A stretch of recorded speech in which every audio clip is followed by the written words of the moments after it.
Hey there.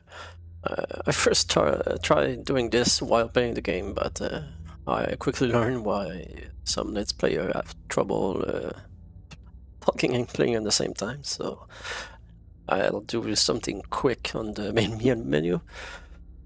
So I also took some note to be sure not to miss something, so let's go. I really like the story setting because it's not, I'm not sure, it's not cyberpunk, it's not steampunk, it's like in between. I'm not sure if there's something for that. And it starts like, it's a bit like Bioshock Infinite. Everything is bright and sunny and beautiful, maybe for the first hour. Then it changed, so I was afraid it would be like that for the whole game.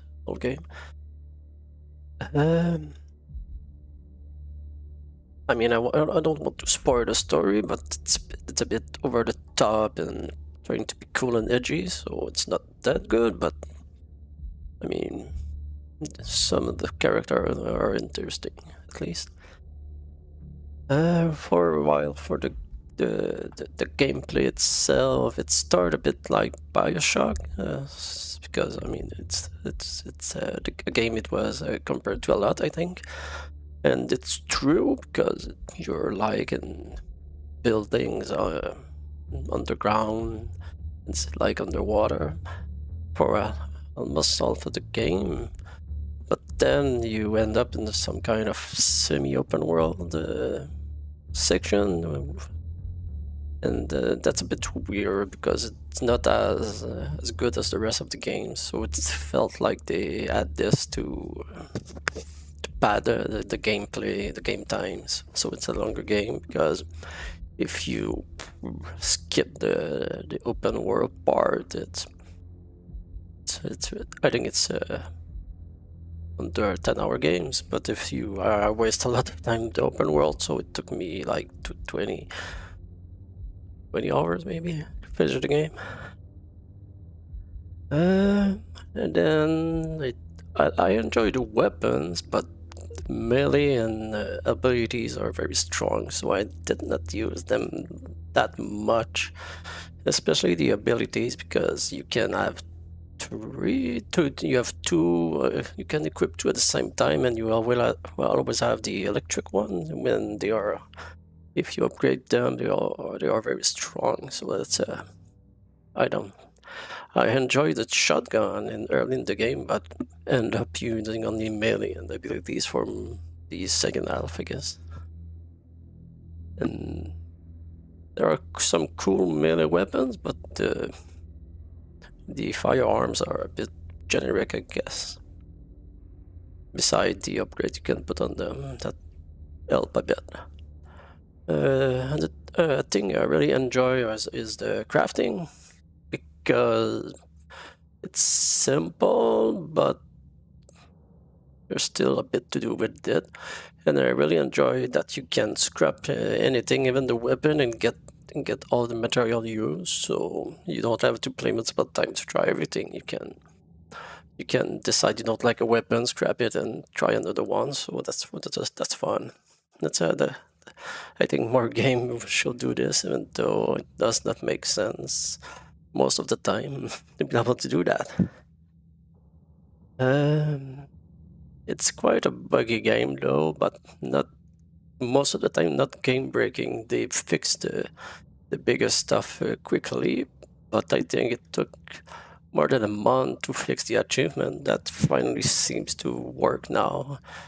When I last booked the game, I think I got 6 achievements that I did, but well, not unlocked previously, so that's fun. That finally definitely work. uh, the controls are a bit slippery, so it's weird to play a game like this in now and not 10 years ago when on the PlayStation 2 or Xbox 360 where when games were like that, but I mean it's still fun to play. And you still you can easily get stuck everywhere in this game, but you spam jump a bit and usually you can get unstuck. I also enjoy the lock picking because it's not only one lock picking mechanic like the the Skyrim type that every game use when you turn something and force with the other hand. And so this one is in this game, but like use less than 10 time I think, while they have 3 or 4 other lock picking like mechanics that are like little puzzle or mini games. So I think that's fun. It's not always the same thing, so it's fresh a bit. So I don't want to spoil the story, so I don't have much more to talk about, I think. And I don't want this to be too long anyway, because I mean I'm doing this for fun, and if you want a professional review, there's plenty of that. I just want to talk about the game like someone that enjoyed them and do this for fun. So yeah, I think that's it. I don't want to talk too much about the open world because it was weird, especially the driving. Yeah, you have a car to go faster, but there's so many enemies and things to hit that it's almost faster to go on foot. Oh yeah, the one thing it's not that I think a lot of people criticize the game about is the speed, the walking speed. You can't run, and there's at least one skill upgrade that made the movement a bit faster, but it's still pretty slow, especially for the open world part. Inside it's okay in there most of the time, but it's also another thing that seems to pad the game time, like the open world part.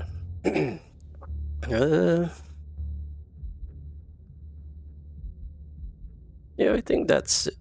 So thank you for listening, and if you want more of the game, I have not watched it yet. You can watch my full playthrough or part of it if you want.